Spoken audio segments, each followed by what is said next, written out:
favor, querido, abra sua Bíblia no Evangelho de Marcos, capítulo 11. Nós leremos um bloco bem pequeno da narrativa desse Evangelho, que vai do verso 12 até o verso 14.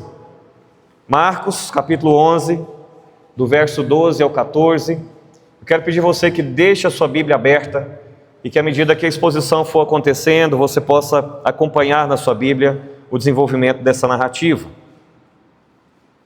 Hoje, no culto matutino, que a propósito estava bem mais cheio do que essa noite, nós achamos que alguns dos irmãos possam estar prestando apoio à família. Talvez a chuva tenha tirado alguns dos irmãos para virem aqui hoje, mas que bom que você está aqui, porque é a sequência daquilo que nós falamos hoje de manhã.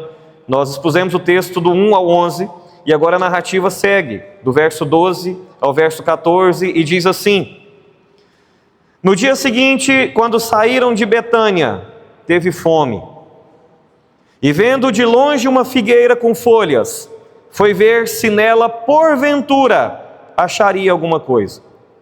Aproximando-se dela, nada achou, senão folhas, porque não era tempo de figos.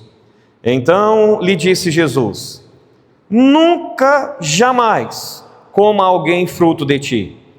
E os seus discípulos ouviram isto. Queridos irmãos, existe algo que todos nós aprendemos cedo na vida. Aparência nem sempre é o mesmo que realidade. Eu estava ali debaixo, olhei aqui na mesinha de púlpito, vi uma taça, não vi uma garrafa d'água e imaginei que tinha água na taça. Daqui a pouco eu subi aqui e vi que não tinha água. Parecia, mas não tinha. Depois veio o enviado do Senhor, Paulo César, colocou a água para mim aqui, e daqui a pouquinho eu vou beber um gole saudável dessa água. Mas a vida é assim, às vezes a gente olha, tem uma impressão, acha que é, e quando de repente nós vamos verificar, as coisas não são assim, e talvez seja por isso que surgiu a expressão, parece, mas não é. Às vezes a vida é assim, cheia de coisas que parece, mas não é. É justamente disso que esse texto trata, irmãos. O texto que nós lemos aqui é muito pequeno, mas é muito profundo. É um acontecimento muito rápido, mas muito significativo. O texto fala aqui de uma árvore que parecia saudável à distância. Bela, bonita, chamava a atenção, frondosa. Suas folhas eram verdes, eram abundantes, uma árvore formosa. Mas quando houve aproximação, o texto nos mostra que descobriu-se que não tinha fruto algum naquela árvore.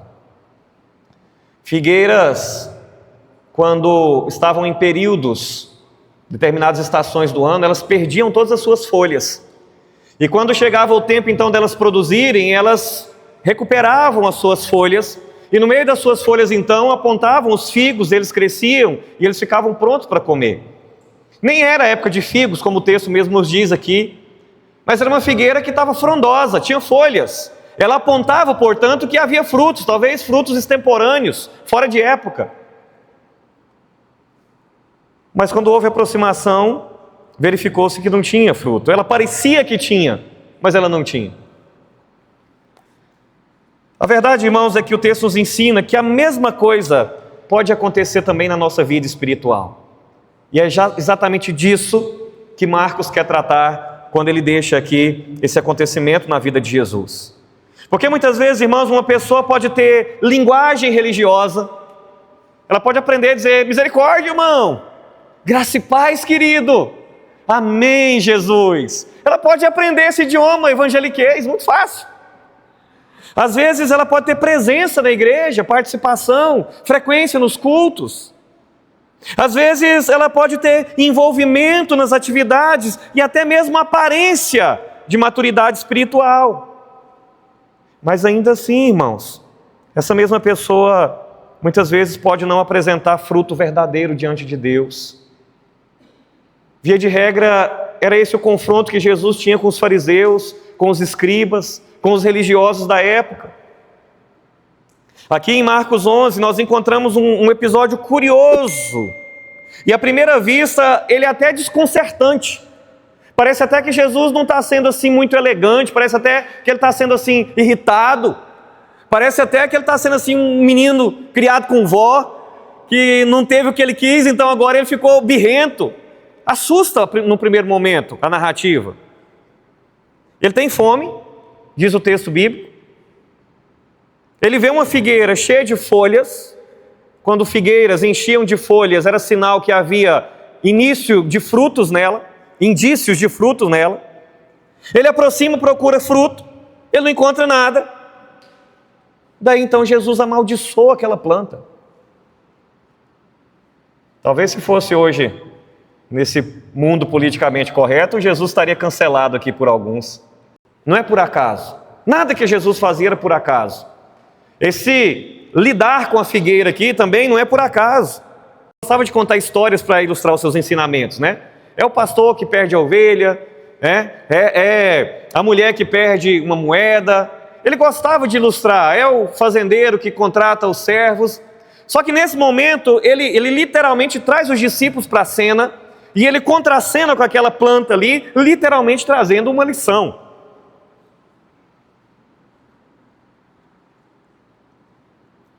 É que ele quer que a gente entenda, irmãos, que a figueira representa uma religião muitas vezes cheia de folhas, mas que não se pode encontrar frutos nela.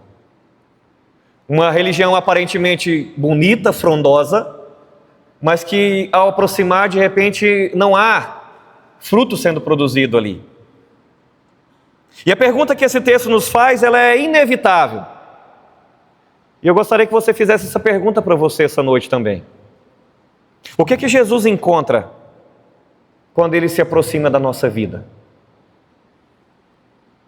Se Jesus de repente começasse a nos olhar de longe, e Ele aponta lá no alto da rua 15, e Ele vê uma igreja, e Ele começa a ouvir cânticos, e Ele começa a ver uma movimentação de pessoas aqui, de olhos fechados, mãos erguidas, outros com olhos abertos, reflexivas, e de repente ele escuta uma pregação e ele começa a aproximar, e ele observando, ele quer chegar mais perto para ver o que ele encontra aqui. E a pergunta então, ela vem direto a cada um dos nossos corações. O que Jesus encontra quando Ele se aproxima da nossa vida?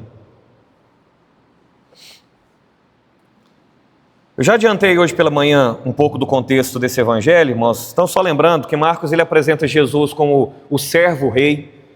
Ele mostra que Jesus de fato é o Cristo, é o Messias, é o Filho de Deus. Ele vem nessa forma de servo, mas Ele é o Rei dos reis, Senhor dos senhores. Ele vem para cumprir a vontade do Pai, entregando a sua própria vida em resgate dos seus súditos. É assim que esse servo rei, ele interage. Desde o capítulo 8, na metade desse evangelho, que tem 16 capítulos, uma narrativa então começa a acontecer. Jesus começa a ir para Jerusalém na última semana da sua vida. E ali em Jerusalém ele vai ser, no final daquela última semana, pendurado num madeiro. Ele vai ser crucificado, ele vai ser morto naquele lugar. Aqui, nessa altura do texto que nós lemos agora à noite, irmãos, ele já entrou em Jerusalém como rei. É o que nós falamos hoje pela manhã. Ele entrou montado num jumentinho, vestes pavimentaram o caminho, ramos pavimentaram o caminho. Ele entrou naquela cidade ovacionado, com pronúncias que eram feitas apenas a líderes, a reis, a majestades. Hosana, bendito o que vem em nome do Senhor. E ele entra ali em Jerusalém. E o verso 11 desse bloco que a gente expôs hoje pela manhã termina assim: e quando entrou em Jerusalém, no templo, tendo observado tudo como fosse já tarde, saiu para Betânia com os 12, com seus discípulos. Aí o texto que a gente leu agora diz que no dia seguinte, quando eles saíram de Betânia, ele teve fome e esse episódio aconteceu.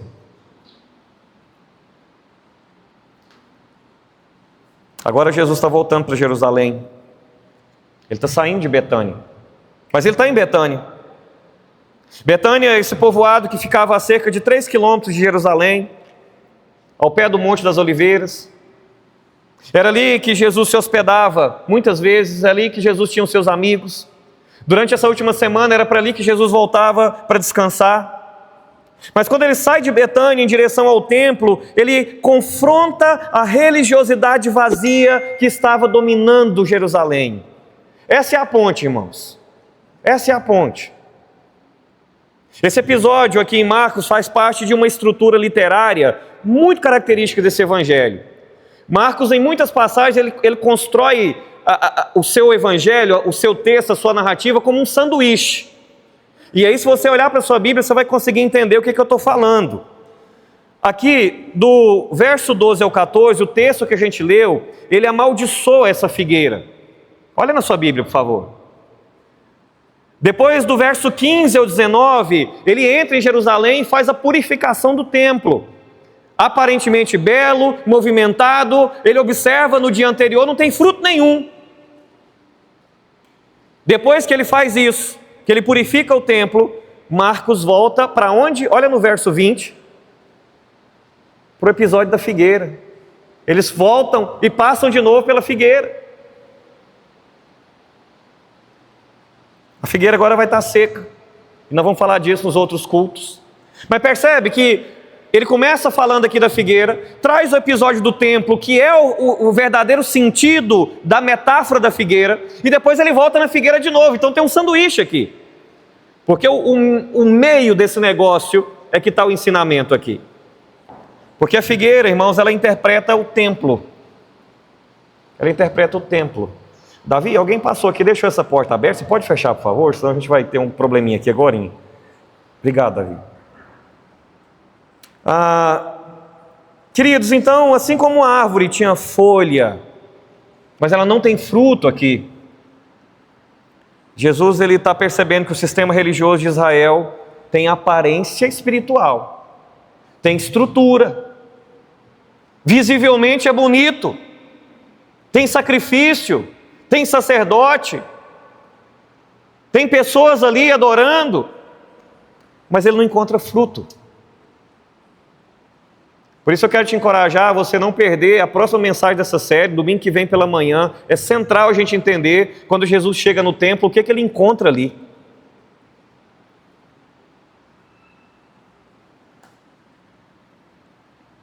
Então, irmãos, o centro aqui, desse pequeno bloco que a gente leu, é esse. Cristo observa a vida daqueles que afirmam segui-lo. Essa é a ideia central desse texto. O que a gente aprende aqui com esse episódio da figueira? É que Cristo observa a vida daqueles que afirmam segui-lo. Você pode ler comigo mais uma vez? Cristo observa a vida daqueles que afirmam segui-lo. A minha vida e a sua vida não estão invisíveis aos olhos do Senhor Jesus. Ele nos observa. E aqui nesse episódio, então, irmãos, nós vemos 3 verdades que revelam o que acontece quando Jesus nos observa.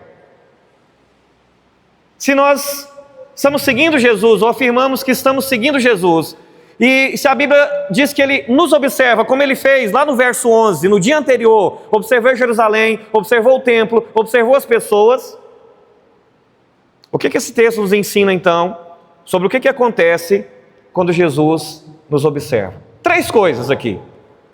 A primeira, irmãos, nos versos 12 e a primeira parte do verso 13. A primeira verdade é essa: Jesus se aproxima da nossa vida procurando fruto. Jesus nos observa, e ao nos observar, Ele se aproxima, e ao se aproximar, Ele procura fruto. Porque o texto começa exatamente dizendo assim: no dia seguinte, quando saíram de Betânia, teve fome. Vamos fazer uma pausa aqui. Esse detalhe aqui é muito importante. Jesus é Deus. Ele, com uma palavra, criou todo o universo. Ele alimentou a multidão de 5.000 homens, mais mulheres e crianças, com 5 pães e 2 peixes. Ele criou matéria para alimentar aquelas pessoas. O diabo sabia disso, tanto é que no início do seu ministério o tenta. Se você é filho de Deus, faz com que essas pedras se tornem pães. E ele tinha poder para fazer isso. Ele é Deus, mas ele tem fome. Ele tem fome, irmãos, porque ele também é homem. Jesus é o único, em toda a existência, em toda a época, em toda a história, que tem 2 naturezas. Ele é o Filho de Deus, portanto 100% Deus, mas ele se encarnou, ele se fez carne e habitou entre nós, portanto ele é 100% homem também. Isso significa que o Filho de Deus conhece a minha limitação e a sua limitação. Ele sentiu os nossos anseios, as nossas dores, ele experimenta fome, ele experimenta cansaço, ele experimentou dor. Mas essa fome, irmãos, ela também prepara a lição que vem a seguir. Jesus vê aqui uma figueira cheia de folhas, uma figueira convidativa, uma figueira que estava dizendo sem nada dizer: tenho frutos, porque eu já estou cheio de folhas.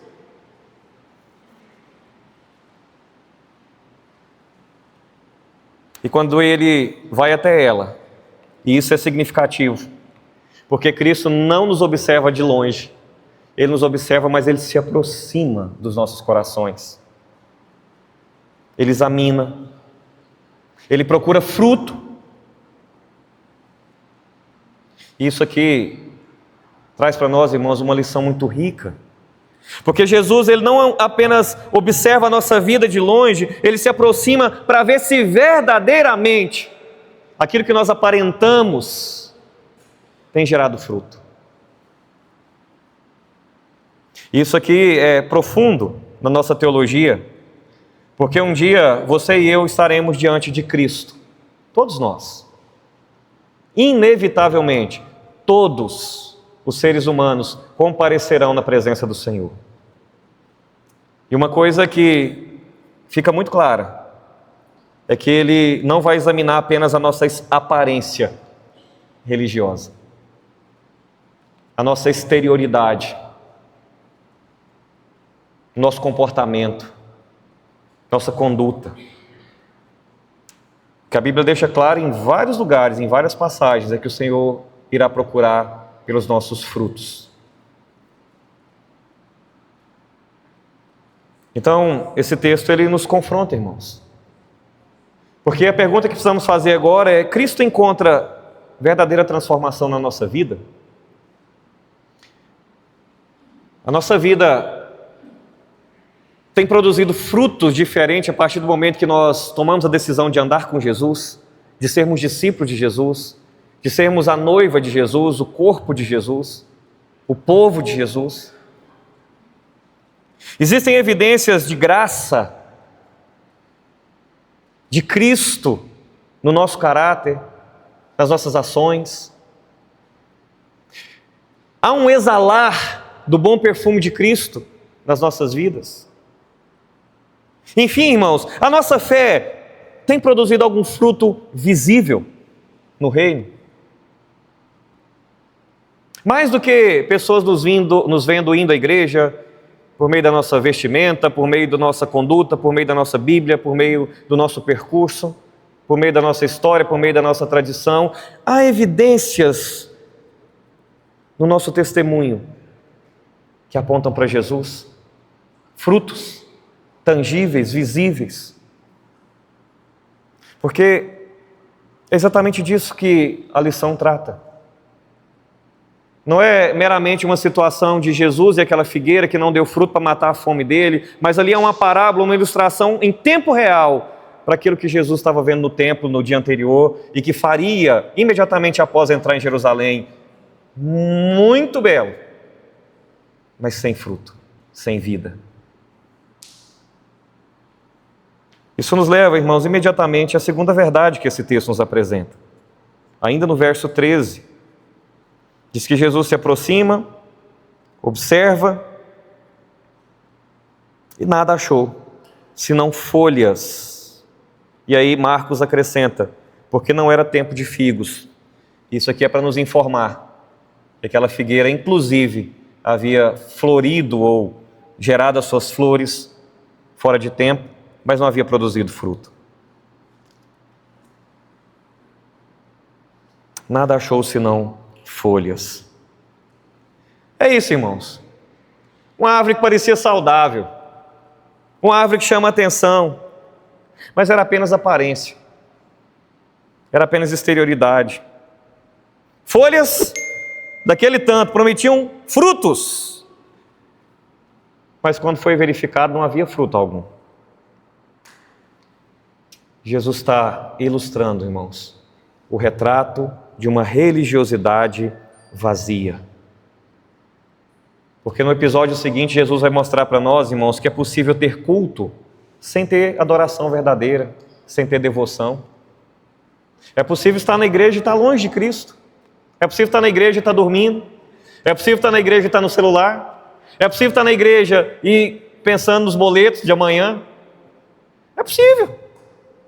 É possível estar na presença de Cristo e estar longe de Cristo. É possível ter oração sem fé. Oração bonita. Oração bem articulada. Mas distante do trono. É possível ter serviço sem amor. É possível trabalhar na igreja, no reino, na obra, mas sem amor. É possível.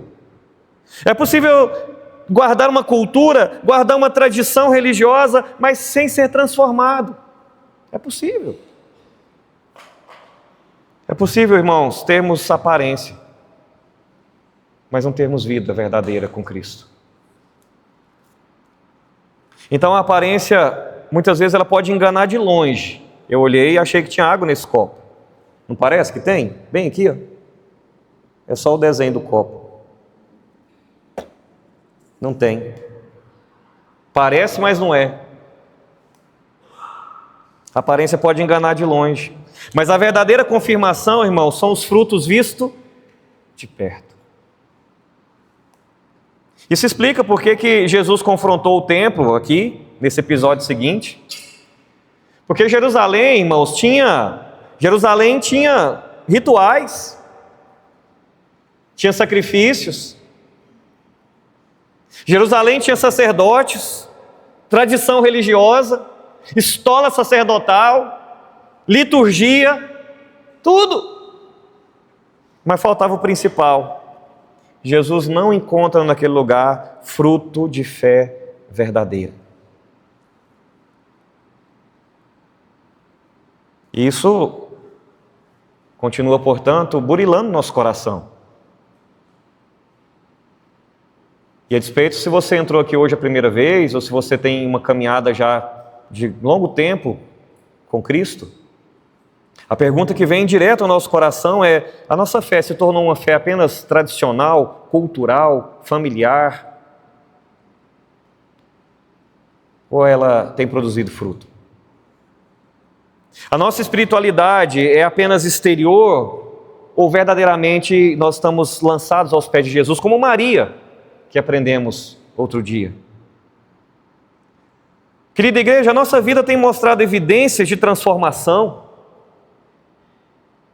Quando nós falamos, quando nós agimos, quando nós conversamos, quando nós ouvimos, onde nós trabalhamos, com quem nós nos relacionamos, a nossa vida mostra verdadeiramente fruto que aponta para Cristo. Portanto, existem frutos na nossa espiritualidade. Ou como figueiras nós aprendemos a adornar a nossa folhagem para camuflar a ausência de frutos. São perguntas, irmãos, que nos levam a refletir. E talvez a gente ainda não tenha entendido que a palavra de Deus ela tem que chegar e ela tem que abrir buracos em nós mesmos. Talvez a época de pregadores coach nos tenha confundido um pouco.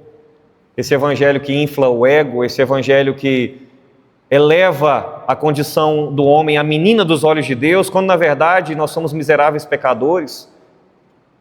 Miserável homem que sou, é o que a Bíblia nos leva a falar. Lembrar que nós morremos para essa vida e esse corpo ele tem que ser chicoteado mesmo. Se nós queremos buscar para nós a vida de Deus. Então, às vezes, a palavra de Deus vai nos colocar numa situação desconcertante. Às vezes, desagradável, às vezes até a impressão que parece que estão falando diretamente para mim. E que bom, porque tem que ser mesmo. A palavra de Deus ela tem que vir direto ao nosso coração. Mas, irmãos, nós temos gerado fruto na nossa caminhada com Jesus? Existe vida na nossa espiritualidade? Quais são os frutos que nós podemos apresentar para o Senhor Jesus quando Ele nos observar, quando Ele se aproximar? Isso porque, irmãos, o ponto alto dessa pequena narrativa está no verso 14, e essa é a terceira verdade que nós aprendemos quando Jesus nos observa. É que esterilidade espiritual traz sérias consequências. E não é a única vez que Jesus vai tratar disso, Ele trata disso lá em João 15. Lembra da parábola da videira, dos ramos, dos galhos secos, que não produzem fruto? Isso é um ponto central no ministério de Jesus.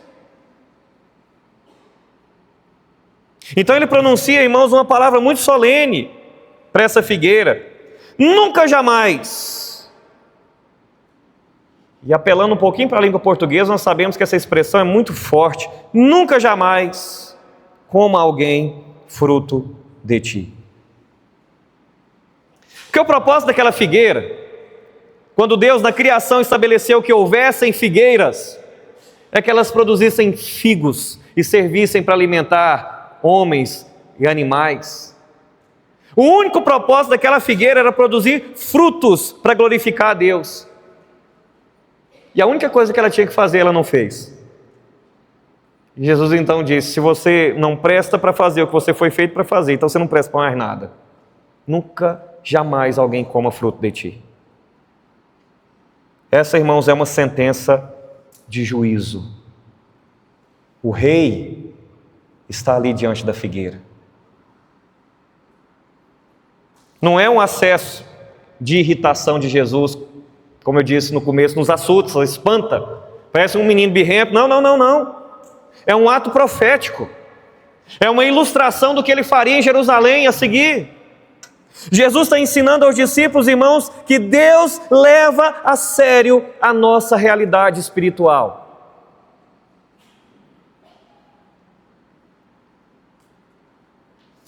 Agora, irmãos, Cristo Ele não amaldiçoa quando nós apresentamos as nossas fraquezas de maneira sincera para Ele. Não.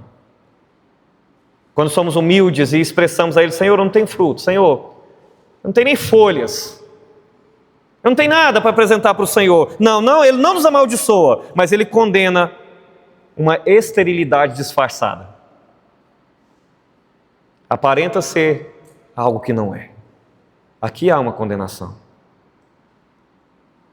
O problema aqui, irmãos, não é uma árvore fraca. O problema aqui é uma árvore enganosa.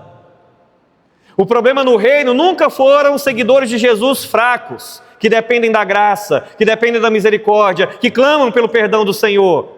Isso nunca foi o problema. O problema são os legalistas, religiosos, que arrotam uma aparência, mas a vida está distante dos pés da cruz. Ela prometia fruto que não existia. E Marcos acrescenta algo que é central. No finalzinho do verso 14, ele diz assim: que os seus discípulos ouviram isto. É uma aula que Jesus está dando aqui. É um ensino. Ou seja, irmãos, essa advertência é para os discípulos de Jesus, para os seguidores. Porque Ele haveria de entrar em Jerusalém e julgar aqueles religiosos, mas os seguidores de Jesus deveriam viver de maneira diferente daqueles religiosos, diferentes daquela figueira. Ele está mostrando para os seus seguidores que a esterilidade espiritual é coisa séria. É por isso, irmãos, que há um privilégio para nós que estamos aqui hoje. Porque o Senhor está em Betânia, a lição de Betânia está diante de nós, então é tempo, irmãos, de avaliar a nossa própria vida. Uma avaliação não para nos desanimar, uma avaliação não para desistir, uma avaliação não para virar as costas e ir embora. Esse momento dessa noite, irmãos, é um ato da graça, da misericórdia do Senhor. Porque se estamos aparentando algo que nós não estamos vivendo, é tempo de nos voltarmos para a verdadeira espiritualidade com o nosso Salvador. Então a sua fé, meu querido, produz fruto. A sua comunhão com Cristo gera transformação. A nossa igreja, irmãos, manifesta a vida espiritual verdadeira. Mas lembre que a nossa igreja não é esse prédio. A nossa igreja é onde você vive, onde você trabalha, onde você se diverte.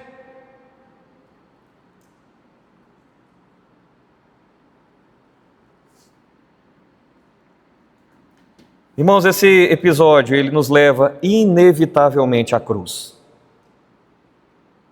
Inevitavelmente. Porque se nós formos honestos, irmãos, todos nós, em algum momento da nossa vida, já fomos como aquela figueira. Cheios de folhas, mas muito pobres em frutos. Muitas promessas espirituais para o Senhor. Talvez um domingo, talvez após uma pregação, talvez um tempo de louvor, de oração. Muitas promessas espirituais, mas talvez muito pouca realidade na vivência, na prática. Talvez muita religião, mas pouca entrega, pouco coração, pouco comprometimento. Queridos irmãos, se Cristo nos julgasse apenas pelo nosso fruto, a grande verdade é que todos nós estaríamos perdidos. Você e eu estaríamos perdidos. E se você pensa diferente do que eu estou acabando de dizer, certamente existe muita aparência e está faltando fruto.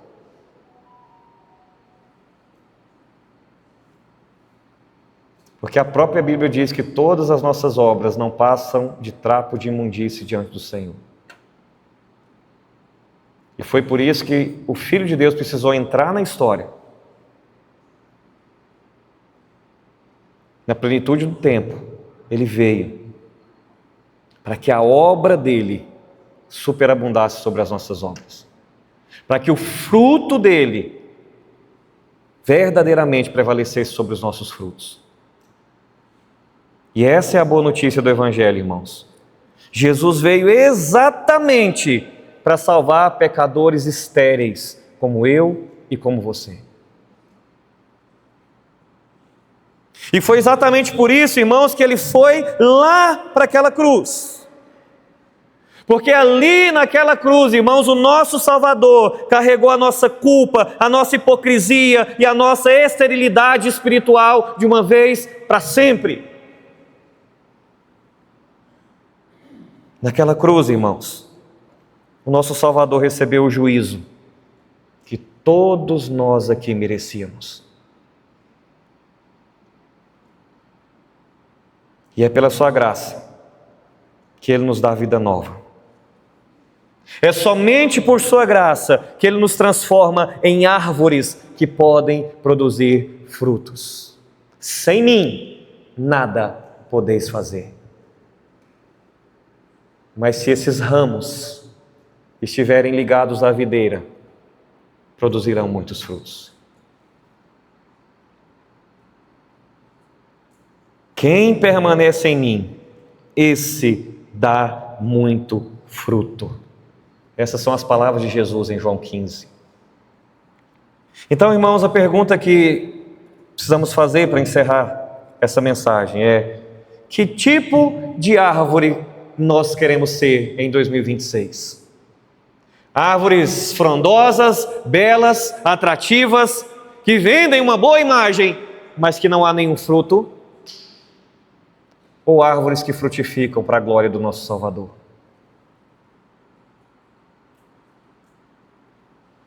Nós queremos ser uma igreja, irmãos, conhecida apenas pelas suas folhas, pela nossa bela estrutura, pela nossa ampliação, pela nossa tradição, pelos nossos programas, pelas nossas reuniões, pelas nossas atividades?